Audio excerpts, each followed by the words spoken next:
Hello，大家好，我係大力，歡迎嚟到圖表派。今日係2026年4月17號星期五，我哋嚟到日分析嘅環節，一齊嚟回顧下大市。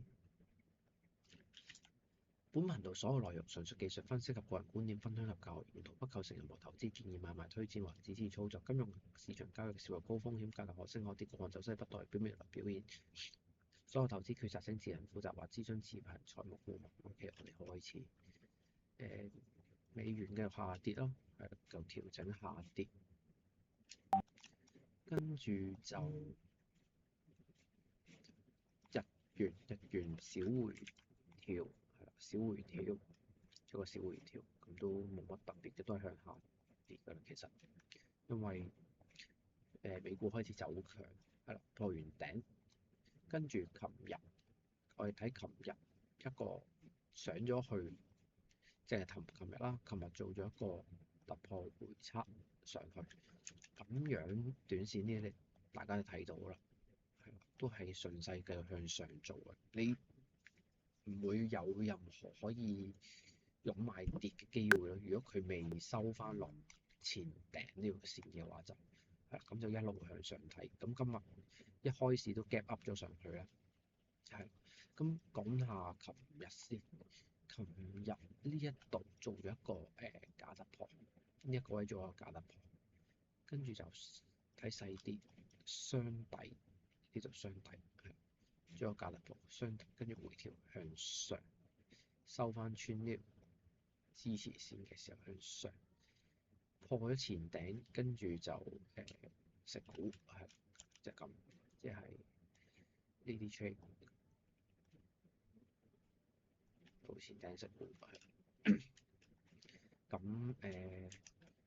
跟住今日就咁高開，高開就小心回調啦，因為多數都係高開低收，因為驚佢要補翻呢啲位置，咁就但係唔係叫你做 short，係除非你真係超短線，跟住咧就睇下納指都係 gap up 咗上去，都除非超短線或者揾啲個股去跟進啦，咁呢啲就自行操作，因為都係睇上大方向，冇乜嘢好講。跟住恒指有講過回踩呢條趨勢線啦，係啦，回踩呢條趨勢線嘅上啦，上咗去，咁今日就落翻嚟嘅時候，今日做一個回調，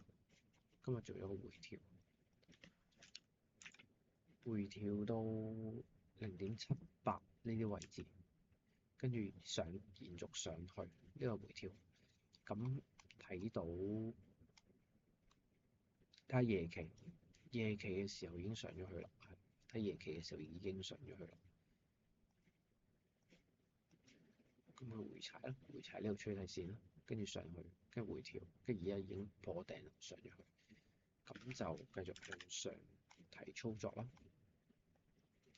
跟住就上證就話頂住前方嘅阻力位置，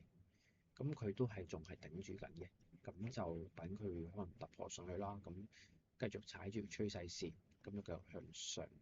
向上嘅諗法，除非破開趨勢線先向下諗。跟住就金就向上，琴日做試下橙仔線先，我哋再睇睇，或者再重新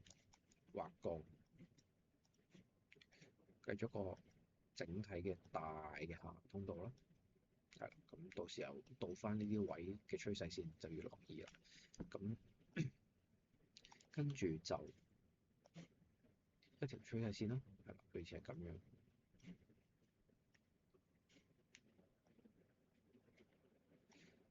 趨勢線啦，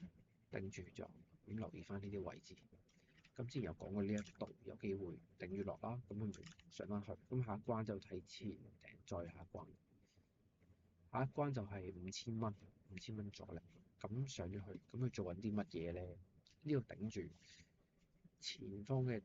低點頂住咗啦，形成個橫行區間，咁有嘗試過向下做嘅，咁搏唔到嘅時候，佢翻上去啦。當佢上翻企翻上嚟嘅收復咗嘅時候咧，就向上睇啦。咁呢一度又假突破啦，係啦，呢一度又假突破啦。呢一度有個收窄三角啦，咁最後向上延續啦，呢度仲有一個收窄啦，咁樣就琴日有講過向上做啦，跟住佢打止蝕。琴日睇到啲乜嘢咧？琴日就係喺度做回調落嚟，回踩突破前面嗰個頂部，跟住就向上做，就希望佢會回調到上去啦。咁佢就落翻嚟打止蝕，係啦。咁因為呢度有 liquidity，即係有流動性喺度，打啲訂單先行。咁正常嘅，佢可以咁樣行，係啦。咁樣就跟住咁向下行啦，上翻嚟。咁今日做咗兩個 trade，做一個啦，當因為打兩注。咁樣佢喺呢個位置，佢收翻上嚟啦，低點假突破，呢我會當為假突破。咁破咗慣性㗎呢度，係最近嘅頂部大約破慣性落嚟，跟住有一個好強勁嘅動能抽上去啦。我哋開翻 EMA 睇睇，咁佢有個好強勁嘅動能啦。佢未有上面嗰 part 嘅時候，咁喺呢度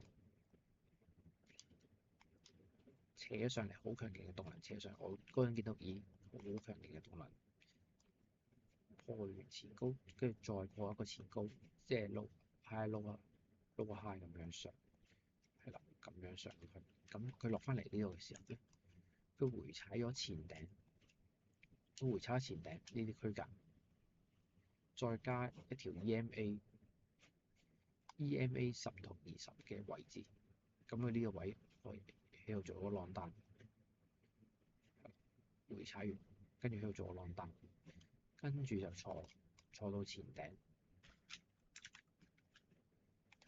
邊條頂咧？係呢條頂，冇錯，我啱係坐呢度食咗魚，跟住收翻落嚟，跟住我就唔理佢啦，咁就做咗個22.56嘅 trade 啦，當係咁樣啦。咁點解咁做咧？就佢回踩，咁呢啲位置入唔入到咧？咁就唔喺我策略之內。咁我就做到呢一個啦，因為強勁嘅動力，見到個趨勢就 follow，係就 follow，咁一路上咁樣就推嘅啫。咁點解自走咧？就因為阻力位置到嗰位啦，因為呢度會有一大紮買下跌嘅訂單啦，咁佢掃咗呢啲下跌訂單，咁個市場就會再作出一個調整，因為買跌嘅人少咗，係啦，或者即係買跌嘅訂單少咗啦，咁啲人就會離場，咁就需要再調整，因為要等再有新嘅資金入場。咁而家持頂住咗呢一條EMA 線啦，再睇下會唔會可以再向上延續，係啦，慣性係咁樣嘅，除非可能跌破咗呢條 EMA 啦，或者條趨勢線，係呢條趨勢線，咁就要留意，因為佢嗰個動能上係比較急嘅，係啦，佢可能會踩越上。今日就咁，金就跟住油就壓住趨勢線落啦，突破咗，呢個有一個小調整啦，咁佢繼續 retest 條趨勢線，咁繼續延續落去。咁下一關就真係睇翻日線圖，呢啲位置係到咗位啦已經，咁就睇下守唔守得住呢個區間81跌至到78個半呢個區間，咁睇下守唔守到，睇下會唔會做回調。咁樣就油就係咁樣咯。比特幣就再睇睇，已經向上突破啦，係就延續，已經踩穩咗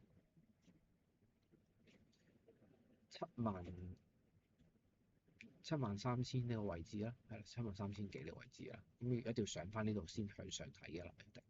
咁而家上翻嚟，咁佢有機會係個大周期嘅轉勢，係啦，大周期嘅轉勢。咁大家可以望一望，咁我就睇佢做咗啲乜嘢。咁就一關一關踩上去㗎啦。比特幣之前就話守住呢一度個支撐位置啦，跟住突破上去，再守住前一關嘅支撐位置啦，繼續延續，係啦。佢佢係不停咁樣嘅，不停咁樣延續，咁就除非佢破咗最近嘅低點咯，係啦，咁樣唔係嘅話都係向上睇為有利，較為有利係。咁暫時我睇法係咁樣先咯。比特幣咁就要留意翻前高呢啲位置，係呢啲阻力，到時候再留意。以太幣差唔多，以太幣都差唔多，係啦，同比特幣差唔多走勢，咁就唔特別再講啦。OK，好，今日係咁多，多謝大家。如果大家中意嘅可以俾個 like，訂閱我 channel，同埋有咩可以喺留言區留言。